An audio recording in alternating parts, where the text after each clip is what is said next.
আজকের মূল এপিসোড শুরু করার আগে আপনাকে মা নর্মদার কৃপা আপনি কি করে পাবেন আপনাকে আমি জানাতে চাই।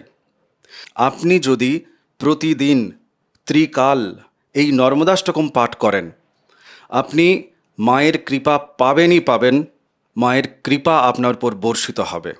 ফ্রি অফ কস্ট নর্মদাষ্টকম পাওয়ার জন্য হোয়াটসঅ্যাপে আপনি আমাকে লিখুন আপনার নাম এবং ঠিকানা দিয়ে, যে পিডিএফ বই চাই, আমি আপনাকে পাঠিয়ে দেবো সঙ্গে সঙ্গে। এই পিডিএফ বই আপনি প্রতিদিন 5 জনকে শেয়ার করুন। আর যারা নর্মদাষ্টকম পাঠ চক্রে অনলাইনের মাধ্যমে জয়েন করতে চান ফ্রি অফ কস্ট, তারাও আমাকে হোয়াটসঅ্যাপে লিখবেন। আসুন আজকের মূল এপিসোড শুরু করা যাক। নমস্কার, নর্মদে হার শিবকন্যা মা নর্মদাকে প্রণাম জানিয়ে শুরু করছি আজকের এই এপিসোড। আজকের এপিসোড বাছাইয়ের ক্ষেত্রে আমার কিন্তু কোনো হাত নেই, যা হাত আছে সব গোবিন্দবাবুর।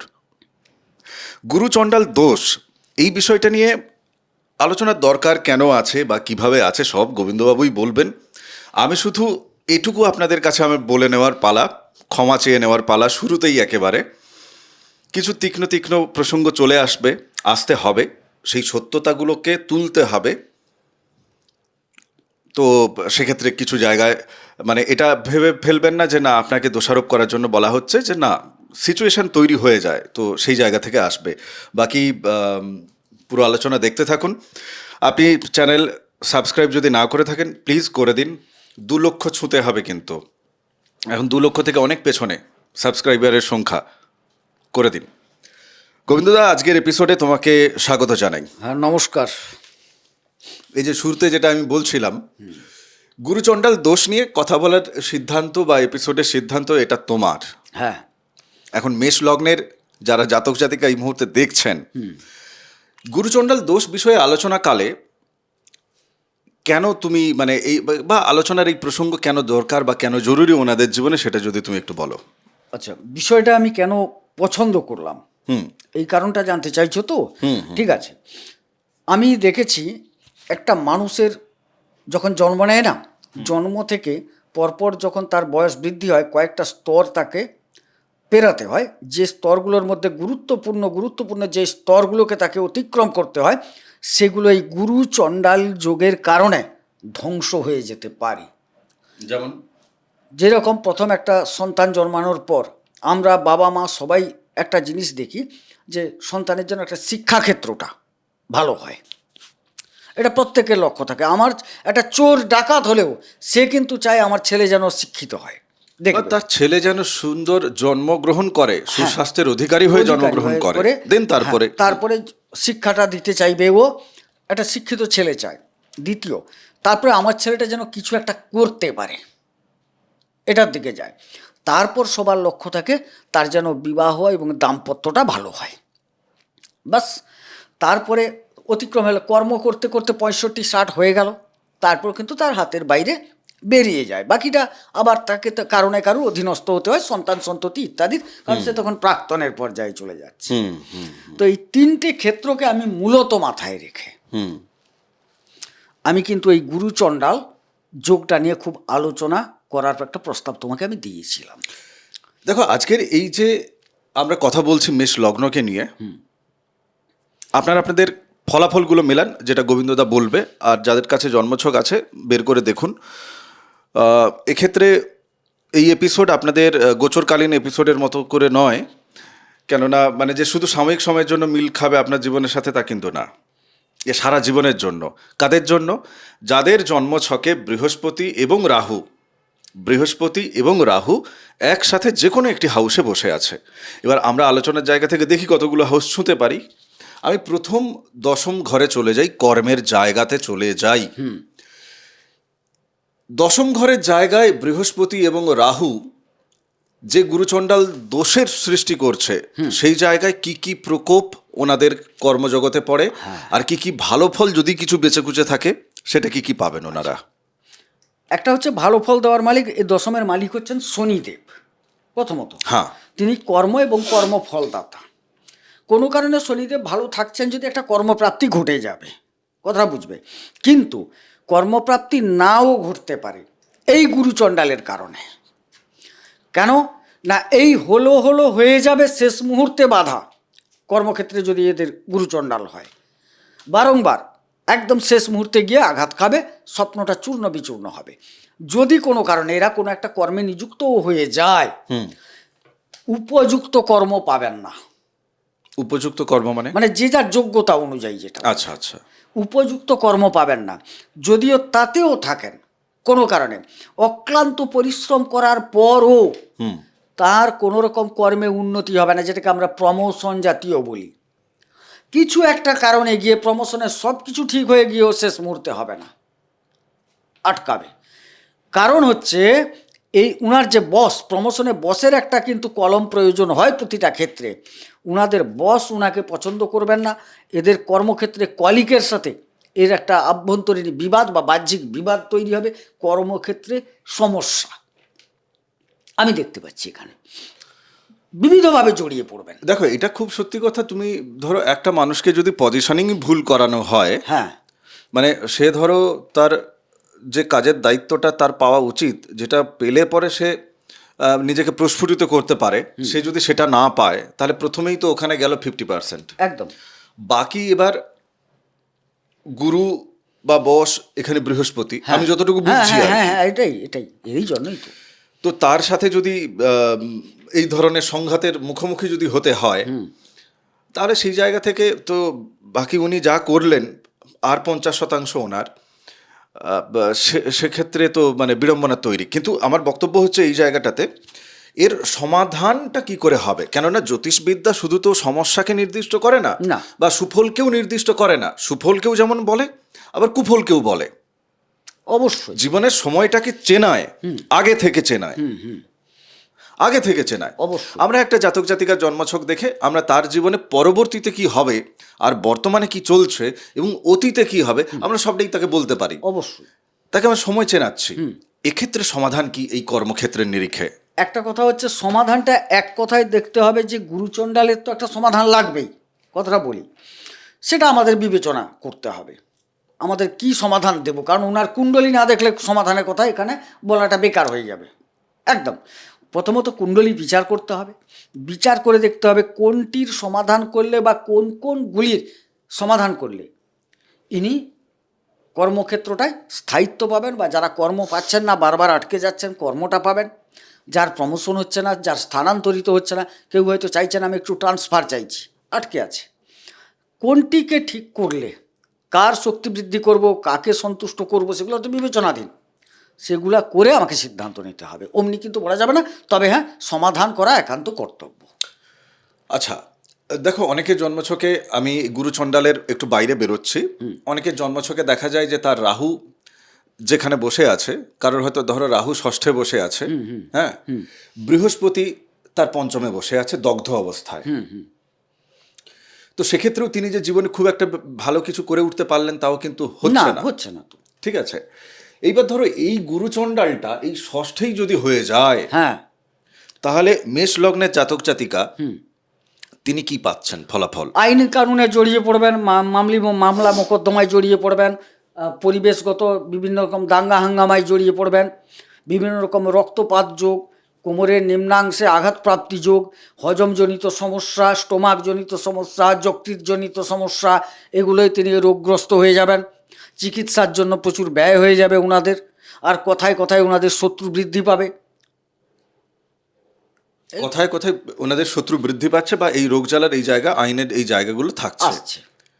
কিন্তু ঘটনা হচ্ছে যে দেখো, শুধু তো গুরুচণ্ডাল নিয়ে ভাবলে হবে না। না না, সেটা একটা জন্মছকে অনেক প্রকারের পাওয়া যাবে।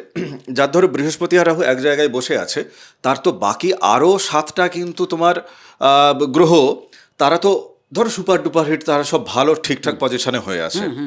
তাহলে এই যে গুরুচণ্ডালের এতটা যে প্রকোপ, বাজে প্রকোপ, তাহলে সেটা কি থাকবে?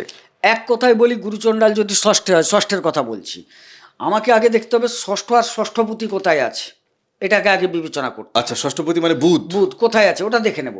বাকি ভাই গুলি মারো, ভাষাটা কেন গুলি মারো শব্দটা বললাম জানো? হ্যাঁ, আমরা জ্যোতিষশাস্ত্রে বলি কোনো শুভ গ্রহের দৃষ্টি যদি থাকে, কোনো শুভ গ্রহের অবস্থান যদি থাকে, তাইলে কিন্তু কিঞ্চিত পরিবর্তন হওয়ার সম্ভাবনা দেখা যায়। আরে বৃহস্পতির চেয়ে ভালো গ্রহ কে হবে? আমাকে বোঝাও, সে তো বৃহস্পতিকে নিয়েই গুরুচণ্ডালী দোষ। হ্যাঁ, কথাটা খুব বুঝবে। এবং এনার জন্মছকের জায়গা থেকে যদি দেখা যায়, মানে লগ্ন চাটে এনার দ্বাদশপতি এবং নবমপতি হচ্ছে বৃহস্পতি। হ্যাঁ, তো ভাগ্যপতিকে সঙ্গে নিয়ে সে বিড়ম্বিত। আর কে ভালো রাহু গ্রহ আছে? জ্বালায়। আর কে ভালো গ্রহ আছে? আরে শুক্র তো প্রাচুর্যতা দান করে। তুমি একটা চোখ খোলার মতো কথা বলেছো। হ্যাঁ, কথাগুলো একটু কেননা এই কথাগুলো প্রেডিকশনের সময় ক্লায়েন্টকে আমি বলতে শুনেছি। তিনি আপনারা এর আগে যাকে দেখিয়েছেন, ঠিক আছে, তো সে তো ওই করে বলে আপনাকে ধরুন ইনভেস্ট করিয়েছে, প্রতিকার বিক্রি করিয়েছে।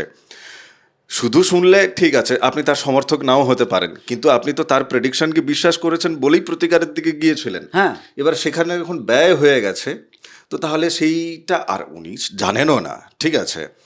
অনেকে কিন্তু এত জায়গায় ঘা খেয়েছে, কিছুটা জেনে গেছে।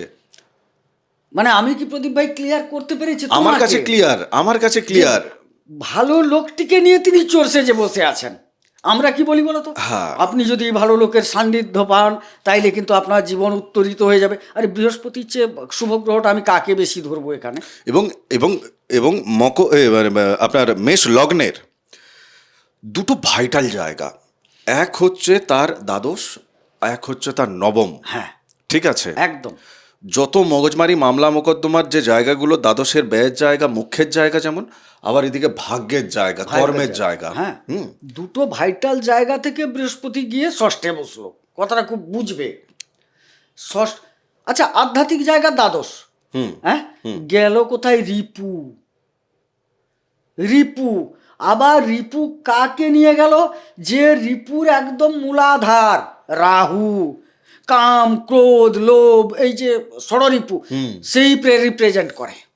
সেই প্রেজেন্ট করছে। হ্যাঁ, তার সাথে বসলো, নিজে গেল রিপুয়ে, সাথে কাকে নিল না? একে রামের রক্ষারই ষষ্ঠে গেল, সঙ্গে সুগ্রীব দোসর রাহু। না না, এই ক্ষেত্রে এখন যেটা ব্যাপার হচ্ছে সেটা হচ্ছে যে রোগটাকে চিহ্নিতকরণ করা, রোগটাকে নির্মূল করা। একটা রোগীর শরীরে বহু প্রকারের রোগ আসতে পারে। হ্যাঁ। এই যেমন আমার এখন ঠান্ডা লেগে আছে, তো আমি কি করব? ডাক্তার আমাকে মেরে ফেলার জন্য ওষুধ দেবে, না আমার ঠান্ডাটাকে দূর করার জন্য ওষুধ দেবে? তো সেটাই হচ্ছে বিষয়। সপ্তমে যাদের বৃহস্পতি এবং রাহু, সপ্তমে বৃহস্পতি রাহু, সপ্তম ঘর কি কি দিক নির্দেশ করে এবং এই গুরুচণ্ডালের ফলে উনি কি কি ফল পাচ্ছেন। আচ্ছা, সপ্তম থেকে মূলত ব্যবসা, বিবাহ, দাম্পত্য, ছোটোখাটো ভ্রমণ, পথ ইত্যাদি আমরা আলোচনা করে থাকি। এইবারে দাম্পত্যে কলহ তৈরি হবে এদের। কেমন কেমন কলহ আসতে পারে? এবারে আমি সব মানে আমি চেনানোর কথা হ্যাঁ, বলছি, একদম কেননা বলছি। ওনার জীবনের সাথে না মিল পেলে, যাদের কাছে ধরো জন্মছক নেই, হ্যাঁ, তারা মিল পেলে তবে তো যোগাযোগ করবে যে হ্যাঁ ঠিক ঠিক বলছে অবশ্যই জ্যোতিষী। পত্নীর সাথে বা পতির সাথে ঝগড়া ঝাঁটি চেঁচা মেচি, সে একদম বিভৎস কাণ্ড। না, কোন পরিবারে হয় না ঝগড়াঝাটি? আমি বলছি ঝগড়াঝাটিটা বাঁধানোর মানে প্রসেসটা কিরকম করে বাঁধছে ঝগড়াঝাটিটা? ওনাদের যে পার্টনার, উনি উগ্র প্রকৃতির হবেন প্রথমত, আচ্ছা, সেখান থেকেই তৈরি হবে ওনার পার্টনার। হ্যাঁ, দেখুন আবার বলি, এখানে একটা জিনিস বলি, উনার পার্টনারের জন্য ঝগড়াটা হবে, দায়ী কিন্তু উনি। মজার খেলা এখানে ভাই। কিভাবে? তুমি উদাহরণ দিয়ে বোঝাও। আচ্ছা, উদাহরণ দিচ্ছি তোমাকে, দেখো জন্মছক টাকার ওনার জামাটা তোমার, হ্যাঁ, ঠিক আছে, ওখানে রাখা আছে, ওখানে ঝগড়াটা সৃষ্টি হলো। এই কুণ্ডলিটা আমি কার বিচার করছি? তোমার বিচার করছি। দোষটা তুমি বয়ে নিয়ে এসছো। এখানে একটা গল্প বলবো, বুঝতে হবে গল্প। না না, বলো বলো। আচ্ছা বলো, তোমার রাবণকে চেনো? কিভাবে চেনো বলো তো? রামায়ণের জায়গা থেকে চিনি। বাবার নাম কি? রাবণের বাবার নাম হ্যাঁ। আমি জানি না। বিশ্বশ্রবা। আচ্ছা, বিশ্বশ্রবা। মায়ের নাম কি?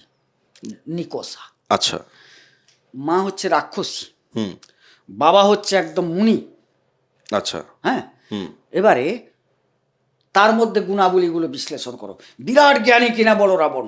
হ্যাঁ, অবশ্যই। হ্যাঁ, অবশ্যই। তার কিছু কর্মকাণ্ডে আসুরিক প্রভাব প্রকাশ পেয়েছে কিনা আমরা সেটাকে ভেঙে চুরিয়ে তিনি এর জন্য তা করেছেন, তার জন্য এ করেছেন আমি দেখবো না।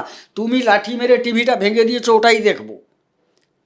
সেই টিভিটার ভেতরের পার্টস খারাপ ছিল, সেটা জার্মান থেকে আনা হয়েছিল, আমি জার্মান বিরোধী, সেই জন্য ভেঙেছি, এই গল্পতে চলবে না ভাই। বুঝতে পারছি, মানে এত ছাল তুলে একদম পয়েন্ট খাল কাটার কোনো দরকার নেই। সোজা সাপটার দৃষ্টিতে যা দেখা যাচ্ছে, একদিক থেকে সাধকের, আরেক দিক থেকে রাক্ষসের দুজনের প্রবৃত্তি এসে গিয়ে কিন্তু রাবণ সৃষ্টি হচ্ছে। অর্থাৎ দোষেও আছে, গুণেও আছে, গুণেও আছে। গুরুয়ে আছে, চণ্ডালিয়েও আছে, রাহুতেও আছে, বৃহস্পতিতেও আছে তো। ঠিক। এবারে কোত্থেকে বহন করে এনেছে?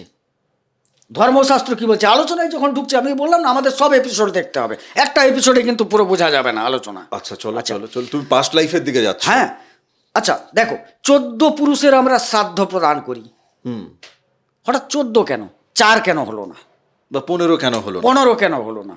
ইন্টারেস্টিং। আমাদের আবার দেখতে হবে আকাশ কটা, পাতাল কটা। আমি দুটোকে দেখছি, আকাশটা মনে করব উন্নত দিক, পাতালটা মনে করব অবনত দিকে, তো আমরা ভাবতেই পারি। হ্যাঁ, এবারে 14 পুরুষ বিভিন্ন দিকের, শুধু পিতৃকুলের নয়, পিতৃকুল অ্যান্ড মাতৃকুল, মানে যেখান থেকে আমি রক্ত বহন করে নিয়ে এসে আমার জন্ম হয়েছে, তার কোনো নয় কোনো গুণ, দোষ, রূপ তোমার মধ্যে আছে। না না, এ 100%। এটা ধরো বৈজ্ঞানিক জায়গা থেকে, ডিএনএ জায়গা থেকে যেমন পাওয়া যাবে, বাবা মায়ের কারোর একজন থ্যালাসেমিয়ার কেরিয়ার হলে তার সন্তান থ্যালাসেমিয়া কেরিয়ার হচ্ছে না। আবার জ্যোতিষের জায়গা থেকে কালসর্প বা নানান দোষ ও জন্মছকে কিন্তু দেখা যায় ট্রান্সফার হচ্ছে, যদি সেই দোষ না কাটানো যায়। হ্যাঁ, দেন এবারে গুরুচণ্ডাল কি হচ্ছে, কোনো নয় কোনো পুরুষে, হ্যাঁ, কেউ নয় কোনো ব্যক্তি খুব আধ্যাত্মিক প্রকৃতির ছিলেন ওনার বংশে, আবার কোনো নয় কোনো ব্যক্তি চণ্ডাল প্রকৃতির ছিলেন। মাতৃকুলে বা পিতৃকুলে মোটামুটি 2 কুল মিলিয়ে আর কি। এবার কাকে রাক্ষস বানাবেন, কাকে দেব বানাবেন আপনি জানেন। এবারে সেটা এর মধ্যে প্রকাশ পেয়েছে। নাম্বার 1, তাহলে আমার 3 ভাই, আমারটাই শুধু গুরুচণ্ডালী হলো কেন? চলো, প্রশ্ন তো আসবে অবশ্যই, আমি তো করতাম। এই জায়গায় দেখা যাচ্ছে তুমি যে তোমার কর্মফল করে এসছো, তুমিও তো তোমার একটা কর্মফল করে এসছো তোমার অতীত জীবনে, সেখানকার মূল্যায়নে দেখা হয়েছে যে তুল্য মূল্যে এই যে তোমার লেবুর রসটা যেটা আসছে, লেবুর রসটা, তার তুলনায় তোমার কর্মফল বলছে না চিনির স্বাদটা অধিক হওয়ার সুবাদে তুমি টকের তুলনায় মিষ্টি বেশি পাবে, যার জন্য আর দুজনকে দেওয়া হয়নি। আবার দেখা যাচ্ছে একজনকে হয়তো দেওয়াই হলো না, একজনকে গুরুচণ্ডালীর সাথে সাথে হ্যাঁ আরও একটা খারাপ যোগ ধরিয়ে দেওয়া হলো। সে মানে নিজের কর্মফল থেকে পেলো, আর পিতৃমাতৃর যে থেকে একটা পেলো, বলে বাবা মা দোষ করেছে, আমার কি দোষ ভাই? আর তোমাকে তো দেখেই জন্ম দেওয়া হয়েছে, তুমি ওই দোষের দোষী বলে তোমাকে দেখে জন্ম দেওয়া হয়েছে। যেরকম একটা মানুষ মরে গেলে না, হুট করে জন্মায় না কারা জানো? কেউ মরে গেছে, বেশি দিন ওয়েট করতে হয় না, জন্মে যায়। 2 ধরনের মানুষকে আটকে রাখেন ঈশ্বর জন্মদানের ক্ষেত্রে। তারা অন্বেষণ করেন, খুব ধার্মিক ব্যক্তি একজন, হয়তো তিনি ঈশ্বরে বিলীন হওয়ার যোগ্য নয় কিন্তু ধার্মিক, প্রচুর ধার্মিক, তিনি যখন মারা গেলেন না, ঈশ্বরকে অপেক্ষা করতে হয় যে এ যেভাবে করে মারা গেল, একে যে জন্ম দিতে হবে সেই স্ট্যান্ডার্ডে তো তাকে জন্মটা দিতে হবে, তার জন্য তাকে হলডে রাখা হয়। সেরকম একটা উদর এলে তবে গিয়ে সেখানে স্থাপনটা করা হচ্ছে। ঠিক সবাই তো আর কথায় কথায় কেটে দেয় না, মনে করো কেউ কেউ কথায় কথায় কেটে দেয়, নারী নির্যাতন করে, ধর্ষণ ইত্যাদির সাথে জড়িত, সেই পরিবার তো সচরাচর পরিবার নয় রে ভাই। তাইলে তার কর্মের ফলের জন্য অপেক্ষা করতে হবে। এ বড় জটিল অঙ্ক। এ বিশ্ব মাঝে যেখানে যা সাজে তাই দিয়ে তুমি সাজায়ে রেখেছ, এই গুলিয়ে এই এসে এখানে এসে ঢোকালে এটা ঘটবে, এর ফলে তুমি আগের জন্মে তোমার স্ত্রীকে জ্বালাতন করিয়েছ, এখানে তোমার কুণ্ডলী বলছে তুমি স্ত্রীর দ্বারা, স্বামীর দ্বারা জ্বালাতন ভুগবে। কার জন্য? তুমি করেছো বলে ভুগছো। এই যে বললাম না, এখনই ঘটনাটা আলোচনা হয়েছিল, তুমি করে এসছো তার জন্য ভুগছো। না না, ঠিক আছে। এখন ঘটনা আমি এই জায়গা থেকে যে জায়গায় দেখতে চাইছি আর কি, যে বুঝতে পেরেছি যে রং বেরঙের হাজার ধরনের রঙের বাতি লাগানো আছে, তার সুইচও আছে। এবার যে সুইচ দেওয়া হয়েছে সেই সুইচের আলোগুলো জ্বলছে। কর্ম ইজ ইকাল টু ফল, ঠিক আছে। কিন্তু আমার যেটা মনে হয়, এটা আমার মনে হওয়ার কথা বলছি, আমার জ্ঞানের কথা বলছি না, আমি মনে হওয়ার কথা বলছি। মেষ লগ্নের জাতক জাতিকা যারা, এদের যা প্রজ্ঞা বা এদের যা ক্ষমতার কথা বলবো মূলত, মানে ক্ষমতা ক্ষমতা মানে শুধু আসুরিক মানে শক্তি নয়, ইচ্ছা শক্তি। হ্যাঁ, ইচ্ছা শক্তি। এদের যা ইচ্ছা শক্তি, এদের যা প্রজ্ঞা আছে, এদের মধ্যে যে জ্ঞান আছে, এই জায়গাটাকে এই যে বৃহস্পতি এবং রাহু যেভাবে ঘেঁটে দিচ্ছে, কেন বলছি আমি, তুমি একটা লগ্নের জাতক জাতিকা, তুমি কার নবমপতি ভাই তুমি বৃহস্পতিকে পাবে, আর কার মুখ্যের জায়গায় বৃহস্পতি তাকে নিয়ে হ্যাঁ, যাবে। মারাত্মক জায়গা তো, মারাত্মক জায়গা পেয়েছে। তো এই কারণেই তো আমি প্রজ্ঞার কথা বলছি, এই কারণেই আমি কিন্তু এনার দৃষ্টির কথা বলছি, বোধের কথা বলছি।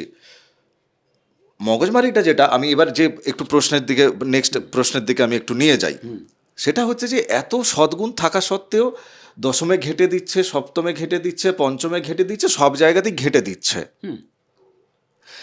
প্রতিকার দিয়ে দিলে পরে ঠিক কি এমন কেরিশমা হয়ে যাবে যে ওনার জীবনের এই ঘেঁটে দেওয়া জায়গাটা আবার ঠিক হয়ে যাবে? আমাকে এটা বোঝাও। ভাবে প্রতিকার মানে কি জানো? এখানে দেখানো হয় এইগুলো তুমি খারাপ করেছো, কুণ্ডলী মানে এইটা, তুমি এইটা ঠিকঠাক করো, এটাই দেখানো হয়েছে।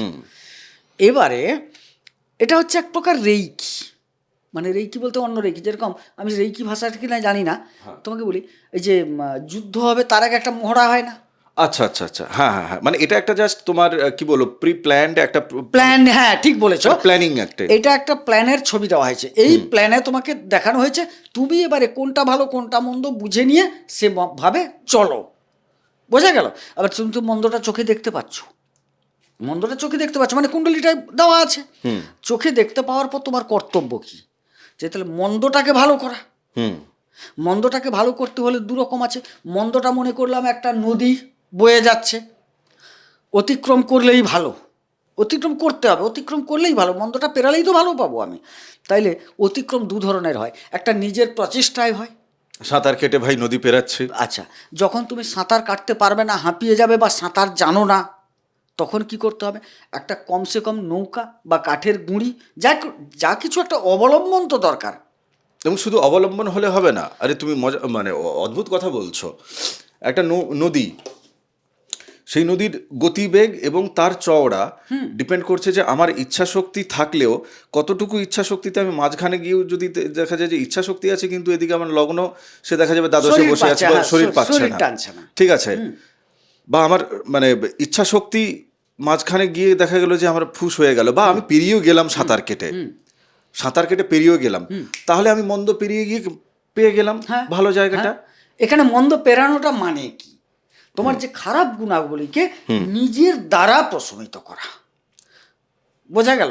কিন্তু পাগলেও তার ভালো চায়, মেষ লগ্নেও মেষ রাশি তারাও নিজেদের ভালো চায়, কিন্তু যার বৃহস্পতির সাথে রাহু বসে আছে, এক্ষেত্রে বৃহস্পতির সাথে রাহু তাকে মিত্র রাহু তো জীবনে দেবে না, দেবে না। যদি দিত তাহলে তো আর বৃহস্পতি রাহু একযোগ করতোই না জন্মছকে। ওখানেই দেওয়া হয়েছে যে তুমি চেষ্টা করো, তোমাকে এই যে আমরা প্রতিকার বলছি, প্রতিকারের সাথে কিছু নিয়ম বিধি দেওয়া হয় কেন, এটা বুঝতে পেরেছো? হ্যাঁ, সে তো বলা হয় ওনাদেরকে, মানে প্রতিকারটা নৌকা চালাও তুমি, বোঝা গেল? এইখানে খেলাটা দেখো।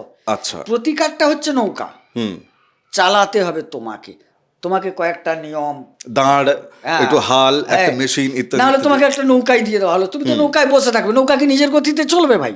না, স্রোত তাকে যেদিকে নিয়ে যাবে সে সেদিকে যাবে, কিন্তু তুমি তো যাবে আড়াআড়ি, স্রোত তো তার নদীর একদিক থেকে অন্য দিকে যাচ্ছে লম্বা, বা তুমি যেদিকে চাও সেদিকে তো তুমি যেতে পারবে না। আমি তো পেরাবো চওড়ার দিক, নদী কেউ লম্বার দিক দিয়ে পেরায় না আমি তো পেরোবো চওড়ার দিক, স্রোত তো বইছে লম্বার দিকে নাকি? তাইলে যাই হোক না কেন আড়াআড়ি আমাকে পেরাতে হবে, মানে কলকাতা থেকে হাওড়ার দিকে যেতে হবে। কেউ তো কলকাতার দিক থেকে নেমে সে এখন চলে যাচ্ছে দক্ষিণেশ্বর পেরিয়ে, সেগুলো তো নয়, এখন বহরমপুর পেরিয়ে চলে গেলে তারপরে গিয়ে ওদিকে গিয়ে উঠলো আর কি, ব্যাপারটা তো সেটা নয়। এবার সেই জায়গাটা তাইলে আমাকে কিছু নয় কিছু প্রতিরোধকে অতিক্রম করতে হচ্ছে না, কিছু জন আবার ওই মাঝে মাঝেই পেরোতে চায়।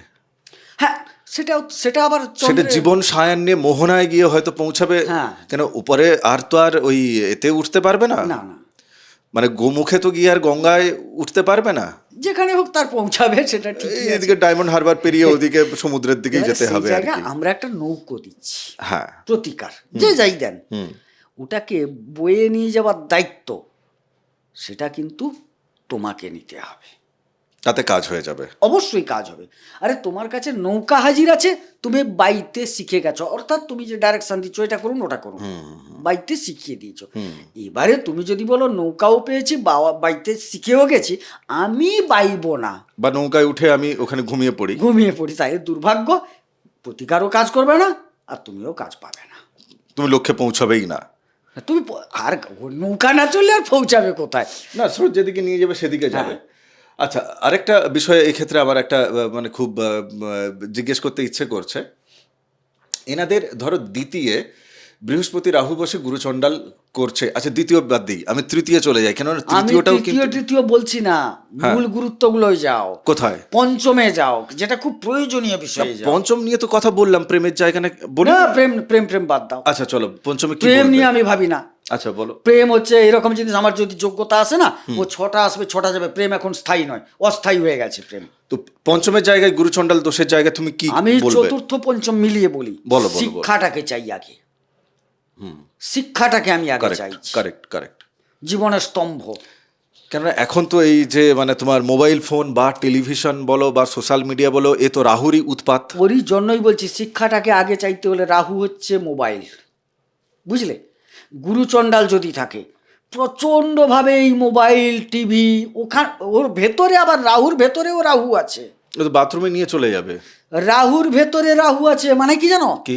মোবাইলটা তো রাহু, তাকে খোলো, সেখানেই কেউ রামায়ণ পাঠ করছে, সেখানেই কেউ আবার নেকেড সিন দেখাচ্ছে।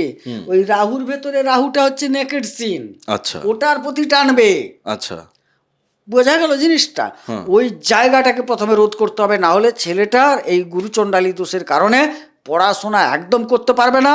এসে গুরু নিন্দা করবে, বলে ও মাস্টার কিছু ছেলে আছে তখন, আমি সে মাস্টারের কাছে পড়বানি বাবা, সে মাস্টার ভালো নয়। আর কানের গোড়ায় দাও পুরো সাঁটিয়ে, মাস্টার ভালো নয়। আর তুই যে 6 ঘন্টা স্কুল যাস আর আসিস আর মোবাইলটা নিয়ে পড়ে থাকিস। না না, কিন্তু তাকে তো তার গ্রহ সেই ফলটা দিচ্ছে, সে আরে করবেটা বাবা, কি? সে সেটাই বাচ্চা ছেলে। বলছি, কানের গোড়ায় তার দেওয়া নয়, রাহুর দেওয়া। হ্যাঁ সেটাই। রাহুর গুণাবলীটাকে দিতে বলছি।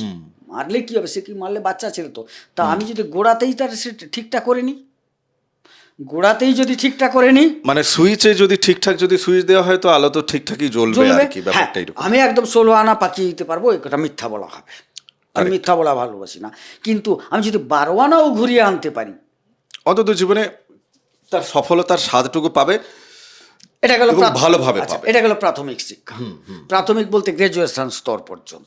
ছেলেটি কোনো কারণে উত্তরিত হয়ে একটু উচ্চ শিক্ষায় গেল। উচ্চ শিক্ষায় সাফল্য পাওয়ার জন্য পঞ্চম হাউসটার সাথে দেখতে হবে, নবমকে কানেকশন করো। উচ্চের তো শেষ নাই, অনেক দূর যেতে হয়। হ্যাঁ হ্যাঁ, সেই ক্ষেত্রে যদি কোথাও তোমার গুরুচণ্ডালী হয়ে যায়, কি হবে জানো? উচ্চশিক্ষার ক্ষেত্রে উপদেশ দেওয়ার লোক, পথ দেখানোর লোক, সেটা খুঁজে পাবে না। ভ্রমিত করার লোককেই পাবে বরং পাবে, বেশি। হ্যাঁ, মানে উপযুক্ত যে পথ প্রদর্শক পাবে না, ভ্রমিত হয়ে যাবে, দিয়ে ঘুরিয়ে ফিরিয়ে কেচে গন্ডিস সেই গোড়ায় এসে কিছুই করতে পারলাম না, বা যেটা করলাম সেটা কি হলো, মানে কোনো রকম আর কি ব্যাপারটা। তো তাহলে এই যে ধরো আমি আমি এবার একটু ক্লোজিং এর দিকে যাই, ওভারঅল জায়গা থেকে গুরুচণ্ডাল নিয়ে লাস্ট তুমি 30 সেকেন্ড ওনাদেরকে কি তোমার বক্তব্য তুমি রাখবে, তুমি সেটা ক্লোজিং আচ্ছা, দিতে আমি পারো। দর্শকদের উদ্দেশ্যে বলি, আমি অনেক যোগ করেছি, যোগ বলে অভিহিত করেছি। হ্যাঁ, এটাকে কিন্তু আমি যোগ বলে মান্যতা দিতে পারছি না, এই কারণে যে যোগের দ্বারা যদি কিঞ্চিত মানুষের উপকার না হয়, তাকে তো যোগ বলা আমার ক্ষেত্রে সম্ভব হচ্ছে সেটা না। পজিটিভ হলো কোথায়? হলো কোথায়? এখানে দেখছি পুরোটাই দোষ, কোথাও কম কোথাও বেশি। কারণ বৃহস্পতির প্রাবল্য থাকলে সেটা কম দোষ হবে, আর বৃহস্পতির প্রাবল্যটা যদি হ্রাস পেয়ে যায় বেশি দোষে পরিণত হবে। সুতরাং এটাকে সমাধান আশু কর্তব্য, বিশেষ করে যদি বাড়িতে বাচ্চা ছেলে থাকে, আমি বলবো বারবার, আপনি পিতা বা মাতা হিসেবে ভেবে দেখুন, তার ভবিষ্যৎ গড়ার দায়িত্ব কিন্তু আপনার হাতে। আপনিই তাকে জন্ম দিয়েছেন, অতএব তাকে তৈরি করার দায়িত্ব আপনার। একটি দোষের কারণে ছেলেটি যেন বিগড়ে না যায়। সম্পর্ক খারাপ যাবে পুরো, পিতামাতার সাথেও যে সম্পর্ক, তাদের কথা না শুনতে চাওয়া, শেষ পর্যন্ত পিতামাতাকেই কথা শুনতে হবে যে কার সন্তান ইত্যাদি ইত্যাদি। যাই হোক, সেটা আপনি রাগ প্রচুর এদের, বাবা মাকে মানবে না। যাই হোক, তপভূমি নর্মদা, মা নর্মদার মাহাত্ম্য কথা অডিও সিরিজ 365 এপিসোড আছে এই চ্যানেলে, আপনাকে শোনার জন্য আমি অনুরোধ জানাচ্ছি। আপনারা অনেকেই চ্যানেল সাবস্ক্রাইব করছেন, আবার করছেন না, প্লিজ সবাই চ্যানেল সাবস্ক্রাইব করুন। 2 লক্ষ সাবস্ক্রাইবারে পৌঁছতে হবে কিন্তু, আর সেটা আপনারই আমাকে পৌঁছাতে পারবেন, আমাদেরকে পৌঁছাতে পারবেন। আগামী এপিসোডে আবার দেখা হচ্ছে। ভালো থাকুন, সুস্থ থাকুন, ভক্তির পথে থাকুন। নমস্কার, নর্মদে হর। নমস্কার। নর্মদে হর।